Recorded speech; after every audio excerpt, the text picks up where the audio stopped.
اللہ رب العالمین الصلاۃ والسلام علی سید الانبیاء والمرسلین اما بعد فاعوذ باللہ من الشیطان الرجیم بسم اللہ الرحمن الرحیم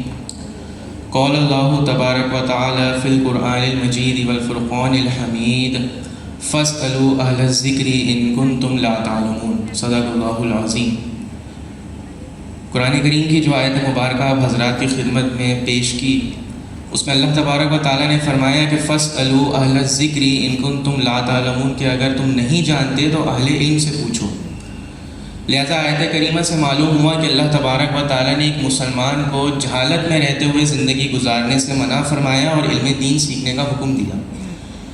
اسی سے متعلق نبی کریم علیہ السلام کی حدیث مبارکہ بھی ہے کہ طلب العلم فریضۃ علی کل مسلم، کہ ہر مسلمان مرد و عورت پر علم سیکھنا فرض ہے۔ لہذا حدیث کا مفہوم بھی بالکل واضح ہے کہ نبی کریم نے مسلمان پر علم سیکھنا فرض قرار دیا۔ اب ایک بات یاد رکھیں کہ کوئی بھی شخص جہالت میں رہتے ہوئے اللہ تبارک و تعالیٰ کی بارگاہ میں مقام و منزلت حاصل نہیں کر سکتا، اور اگر ہم غور کریں تو معلوم ہوگا کہ انبیاء کرام کا اس دنیا میں آنے کا مقصد عظیم یہ تھا کہ وہ جہالت جیسی لعنت کو ختم کر سکیں۔ اور اگر ہم اپنے اکابرین کے اقوال و اعمال پر غور کریں تو بھی ہمیں علم دین کی اہمیت کا اندازہ ہوتا ہے۔ حضرت ابو دردہ رضی اللہ تعالیٰ عنہ فرماتے ہیں کہ میرے لیے علم دین کا ایک مسئلہ سیکھنا پوری رات قیام کرنے سے زیادہ پسندیدہ ہے۔ حضرت حسن فرماتے ہیں کہ علم سیکھو اور اگر تم اسے یاد نہ کر سکو تو لکھ کر اسے اپنے گھروں میں رکھو۔ امام بخاری کا قول ہے کہ نبی کریم کے اصحاب بڑھاپے میں بھی دین سیکھا کرتے ہیں۔ لہذا معلوم ہوا کہ جب صحابہ کرام جیسی عظیم شخصیات، بزرگان دین جیسی جلیل و قدر شخصیات بھی علم دین حاصل کیا کرتی تھیں تو پھر دور حاضر میں ایک ناقص مسلمان کس صف میں کھڑا ہے؟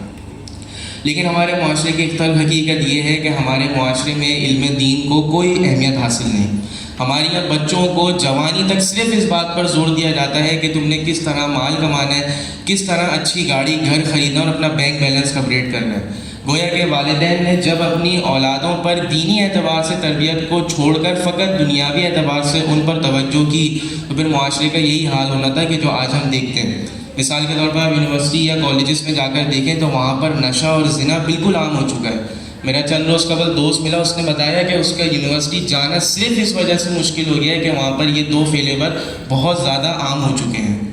اسی طرح اعتقادی طور پر لوگ بالکل تباہ برباد اور ایک سروے کے مطابق کئی مسلمان لا دینیت اختیار کر رہے ہیں۔ کئی لوگ ایسے ہیں کہ جو اللہ اور رسول پر ڈائریکٹ اعتراضات کر رہے ہیں، اور کئی ایسے ہیں کہ جو دین متین سے بدزن ہو چکے ہیں۔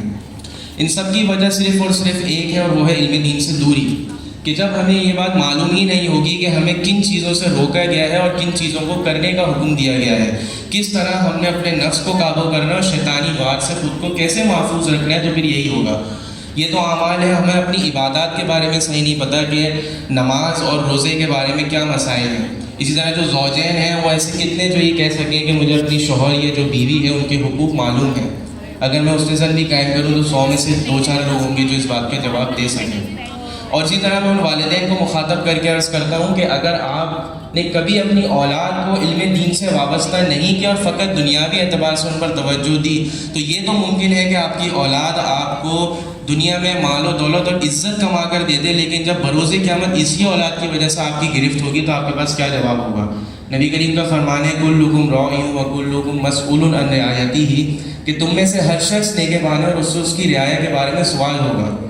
تو اولاد اپنے والدین کے ماتحت ہوتی ہے، اگر وہ کسی گناہ میں ملوث ہو، اس میں والدین کی بھی کوتاہی شامل ہے تو ان سے بھی سوال کیا جائے گا۔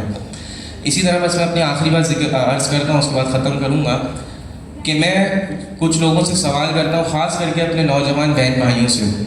اگر میں اس وقت آپ سے یہ سوال کروں کہ آپ نے اپنے کسی فیوریٹ ایکٹر، کرکٹر یا پولیٹیشین یا کوئی بھی فلم یا ڈرامے کے حوالے سے گفتگو کرنی اور کم سے کم 15 سے 20 منٹ بولنا ہے، تو یہ یقینی سی بات ہے کہ ہر شخص اس کے اوپر کلام کر سکتا ہے اور 15-20 منٹ بہت کم ہے، شاید گھنٹے 2 گھنٹے بھی بات کر لی جائے۔ لیکن میں انہی لوگوں سے یہ سوال کرتا ہوں کہ میں آپ سے اللہ تبارک و تعالیٰ کے بارے میں پوچھتا ہوں، اس کی ذات مبارکہ کی تعریف، اس کی صفات فعلیہ ذاتیہ۔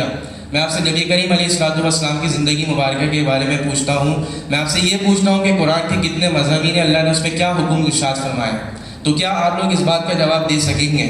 تو یہ ہر شخص اپنے اعتبار سے خود بہتر جانتا ہے۔ یعنی یہ کتنے شرم کی بات ہے کہ ایک مسلمان دور حاضر میں سب سے زیادہ اللہ اور اس کے رسول سے ہی بے خبر ہے۔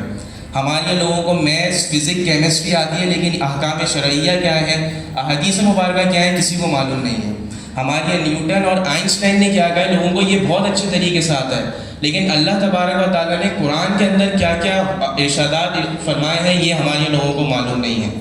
اس حدیث کے تحت اپنا محاسبہ کریں کہ نبی کریم نے فرمایا کہ کوئی شخص اس وقت تک کامل مومن نہیں ہو سکتا کہ جب تک اس کے نزدیک میں